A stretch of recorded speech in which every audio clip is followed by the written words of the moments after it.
चलिए उत्तर प्रदेश की खबरों के बाद अब आइए आप फटाफट अंदाज में एक नजर डालते हैं देश और दुनिया की तमाम बड़ी खबरों पर।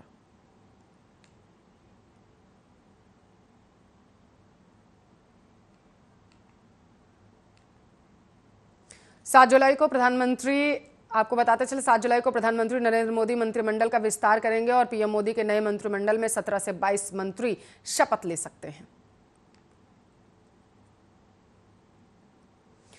सपा अध्यक्ष और यूपी के पूर्व मुख्यमंत्री अखिलेश यादव ने तंज कसते हुए कहा है कि उत्तर प्रदेश और उत्तराखंड दोनों राज्यों में डबल इंजन यार्ड में खड़ा जंग खा रहा है। पीएम मोदी ने पूर्व मुख्यमंत्री कल्याण सिंह के स्वास्थ्य को लेकर चिंता जाहिर की है। मोदी ने कल्याण सिंह के बेटे राजवीर सिंह को फोन कर उनका हालचाल जाना।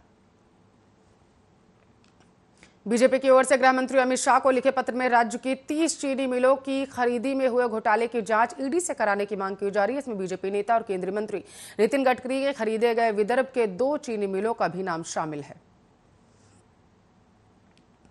महाराष्ट्र में शिवसेना और भाजपा के एक बार फिर से साथ आने की अटकलें लगाई जा रही हैं। इस पर शिवसेना ने कहा है कि हमारा रिश्ता भारत पाकिस्तान जैसा नहीं बल्कि अभिनेता आमिर खान और किरण राव के जैसा है।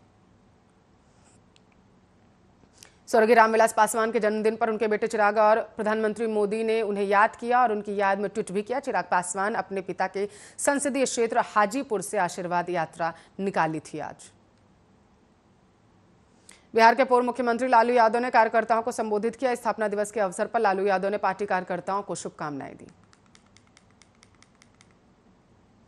तो आरएसएस प्रमुख मोहन भागवत के बयान पर तंज कसते हुए ओवैसी ने ट्वीट किया है कि कायरता, हिंसा और कत्ल करना गोडसे की हिंदुत्व वाली सोच का हिस्सा है। ओवैसी बोले, यह नफरत हिंदुत्व की ही देन।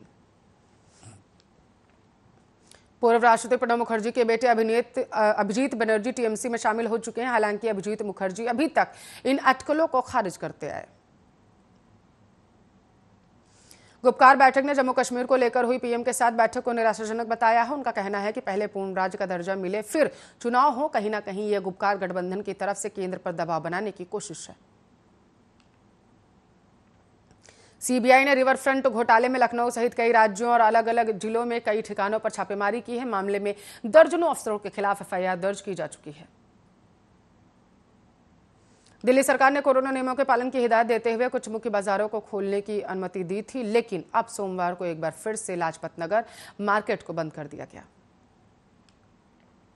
मुरादाबाद में निजी बिल्डर ने आकाश रेजिडेंसी नाम की सोसाइटी में कई फ्लैट बनाकर लोगों को बेच दिया। अब पता चला है कि सोसाइटी को विकास प्राधिकरण और फायर विभाग से एनओसी नहीं मिली थी।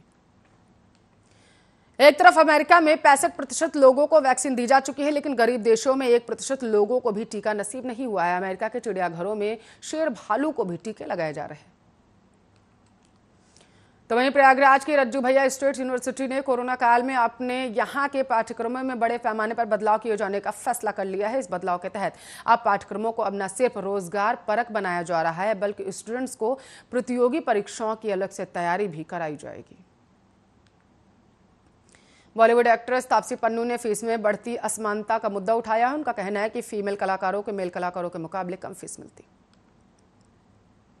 उत्तराखंड में अनलॉक प्रक्रिया के तहत सरकार ने कोविड कर्फ्यू में और ढील दे दी है। वहीं कर्फ्यू 13 जुलाई तक बढ़ा दिया गया है। यह जानकारी कैबिनेट मंत्री सुबोध उनियाल ने दी है।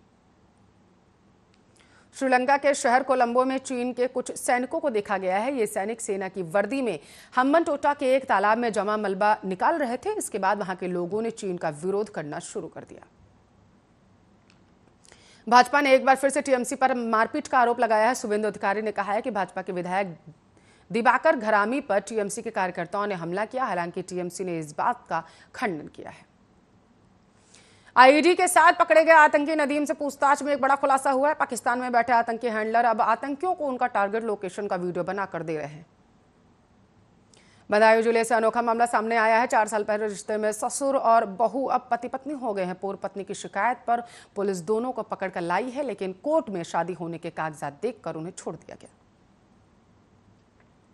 रुख हिमाचल प्रदेश का करेंगे। आपको बताते चले स्कूल शिक्षा बोर्ड आज 10वीं कक्षा का परीक्षा परिणाम घोषित कर दिया है। हाईकोर्ट में चल रहे किसी मामले को लेकर बोर्ड ने रिजल्ट जो है पहले स्थगित कर दिया था। कोरोना संक्रमण से उबरने के लिए अब मरीजों में एवेस्कुलर नेक्रोसिस यानी कि बोन डेथ के मामले देखने को मिल रहे हैं। आपको बताते चलें, एवेस्कुलर नेक्रोसिस में हड्डियां गलने लगती हैं। बिहार में बारिश और बाढ़ की वजह से बुरा हाल है। कई नदियां उफान पर हैं, कई गांव जलमग्न हो गए हैं। जिंदगी बमुश्किल हो चुकी है। वहां पर दरभंगा में करीब 10 गांव में बाढ़ का पानी घुस चुका है। सैकड़ों लोग अब पलायन करने को मजबूर। तो वहीं भगवान शिव को समर्पित सोमवार के दिन कई उपायों को करने से भोलेनाथ की कृपा बरसती है। उनकी कृपा से भक्त के सभी कष्ट दूर हो जाते हैं। बाजार नियामक संस्था सेबी में जोमेटो को आईपीओ लाने की मंजूरी दे दी गई है और अब जोमेटो आईपीओ से $1.2 अरब जुटाएगा। आज जब बेजोस अमेजन के मुख्य कार्यकारी अधिकारी का पद छोड़ने जा रहे हैं। आपको बताते चले, बेजोस करीब 3 दशक से इस पद पर थे। कंपनी के अन्य हिस्सों पर ध्यान देने के लिए बेजोस अपना पद छोड़ रहे हैं।